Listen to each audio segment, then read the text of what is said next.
Welcome to Veil of Shadows, Book 1, The Amulet of Shadows, by Marie Mayer. Chapter 4, Beneath the Hearth. By the time they reached the manor, the sky had shifted. Not darker, just thinner, as if the blue had been stretched too far and might tear if pressed.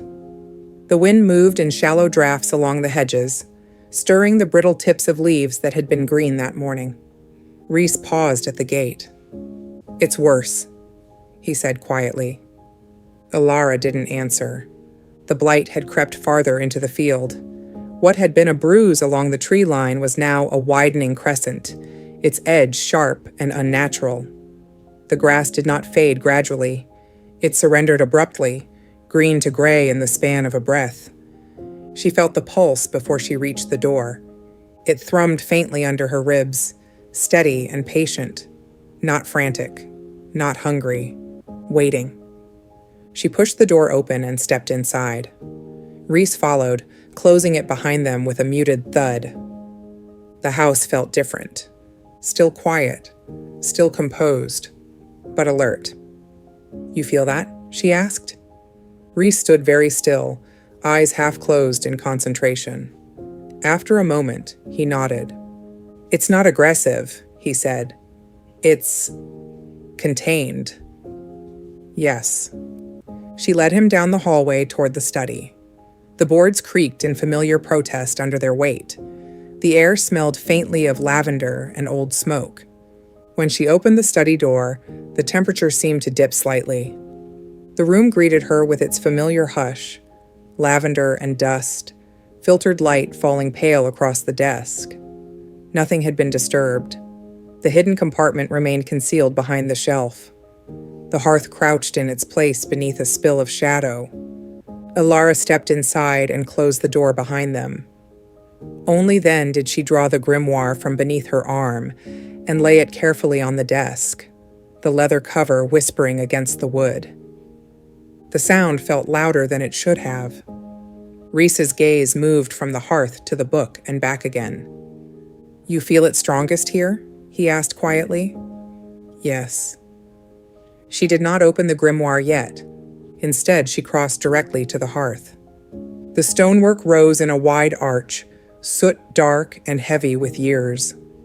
The deepest shadow pooled at its base, where the hearth met the floorboards, a wedge of darkness that lingered even at midday.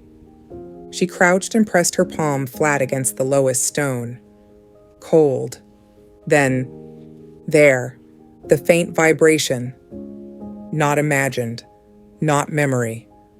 Real. Rhys knelt beside her this time, close enough that she could feel the steady heat of him through the air. He rested his hand lightly against the stone as well. The pulse sharpened at their joined touch. "That's not random seepage," he murmured. "That's structured." Elara nodded once. She rose and returned to the desk, flipping the grimoire open to the page she had shown him in the shop. The crown mark stared back at them, dark, deliberate, unblinking. "The grimoire said the amulet rests beneath the threshold," she said quietly, "where shadow lingers." Rhys glanced toward the hearth. "This is the deepest shadow in the house." "Yes." She closed the book gently, leaving her hand resting atop it for a moment, as if steadying herself. "Then we don't break stone blindly," he said. "We ask." Elara's gaze flicked to him. "Ask?" "You said the grimoire responds to intention. If this is what your mother hid, she wouldn't have sealed it behind brute force." She considered that. Her mother had never believed in force when a quieter approach would do. "Magic is a thing you ask." Elara shifted closer to the hearth, ignoring the fine layer of ash on the floorboards. She pressed both palms against the stone now and closed her eyes. The pulse answered immediately.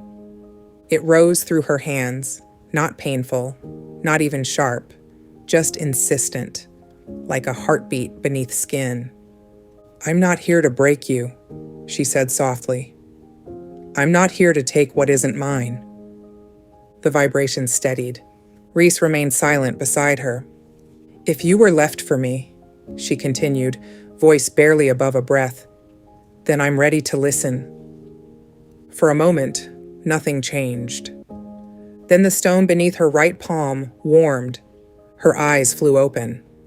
A faint line appeared along the mortar between two of the lowest stones, not cracking, not splitting, but glowing faintly, as if lit from within. Rhys, she whispered, I see it. The glow spread, tracing a shape along the base of the hearth. Not random, deliberate. A circle, broken at the top. Her stomach dropped. The same symbol. No, she murmured. But this one felt different. Where the carved mark in the clearing had radiated hunger, an inward pull, this circle felt open. The break at the top did not look like fracture. It looked like invitation. The inner space of the circle remained blank. No crown. The line along the mortar brightened, then sank inward as if melting into itself. The lowest stone shifted with a low, grinding sound. Elara jerked back instinctively. The stone did not fall. It slid forward, smooth as if guided by unseen hands, revealing a dark recess behind it. The pulse grew louder for a single heartbeat. Then it stilled. Dust drifted in the thin light from the window. Elara stared at the hollow revealed behind the hearthstone. Rhys exhaled slowly. Well, he said quietly. That's one way to avoid a hammer. She swallowed and leaned closer. The recess was small, barely large enough to hold both her hands side by side. Something rested inside. Not gleaming, not dramatic, wrapped in faded cloth. Her throat tightened. She reached in. The air inside the recess was warmer than the room, as though it had held its own small climate for years. Her fingers brushed fabric, then something smooth beneath it. She drew the bundle out carefully. Dust clung to the cloth, but the fabric itself was intact.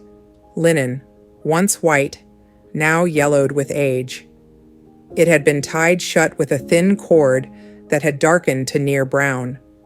The moment it cleared the hearth, the pulse ceased entirely. The house fell utterly still. Rhys stood slowly. Open it, he said, voice softer than before. Elara hesitated. The memory of the shadow in the clearing brushed the back of her mind. The way it had pooled at her feet, eager. She untied the cord. The linen fell away in a slow fold. The amulet lay in her palm. It was smaller than she expected. Oval, as drawn in the grimoire. Its surface a deep, muted silver that caught light without reflecting it sharply. Fine etchings curved across its face in delicate, flowing lines that spiraled inward, but never quite met at a center. No crown, no jagged edges, just motion, contained and gentle. It hung from a simple chain, darkened with time, but unbroken. Elara stared at it, breath shallow. It's quiet, Rhys murmured. She nodded. The amulet did not thrum or flare. It did not burn her skin or flood her senses. It felt present, like a held breath that did not demand to be released. She lifted it slightly. The air in the room shifted. Not darker, not colder, balanced. The faint hum she had felt under her ribs all day altered subtly, not vanishing, but harmonizing. The pulse she had felt in the hearth was no longer separate from her awareness. It was aligned. Rhys watched her closely. Do you feel that? He asked. Yes. She did not look away from the amulet. It's not drawing, she said softly. It's dispersing. He nodded slowly. Counter, he said. The words settled between them. Elara stepped back from the hearth and let the chain slip over her head. The metal was cool at first against her skin. Then it warmed. A ripple moved outward from her chest, subtle but unmistakable. It brushed against the edges of the room like wind passing through tall grass. The study's shadows softened. The air felt easier to breathe. Rhys's eyes widened slightly. "It's pushing back," he said. Elara's pulse quickened. Not pushing, balancing. She closed her eyes briefly. The grove lay beyond the manor walls. The clearing beyond that. The carved symbol in the stump. She could still feel it. A draw. An inward hunger. And now, a countercurrent. The amulet's resonance brushed the pulse at the edge of her awareness and did not fight it. It answered. The sensation was not violent. It did not clash. It redirected. Somewhere beyond the hedges, a faint tremor passed through the earth. Elara's eyes snapped open. "Did you feel that?" Rhys nodded. "The field." They moved together toward the study window. The gray crescent along the edge of the field had paused, not vanished, not retreated, but halted. The line of rot no longer crept forward. For a moment, neither of them spoke. Then Rhys exhaled, slow and reverent. "It's working." Elara's fingers rose instinctively to the amulet resting against her chest. Warm, steady, alive. But even as relief tried to bloom in her chest, something else brushed her senses. Faint, distant, and displeased. From the woods. The carved crown in the clearing pulsed once, sharper than before, as if aware it had been answered. Elara's jaw tightened. "This isn't finished," she said quietly. "No," Rhys agreed. Outside, a wind moved through the trees.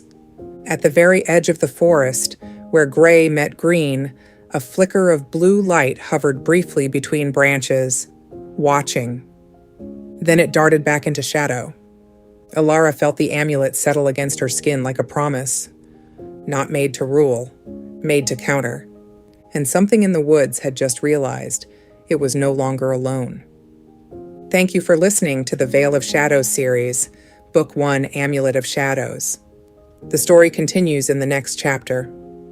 Until then, may the balance hold.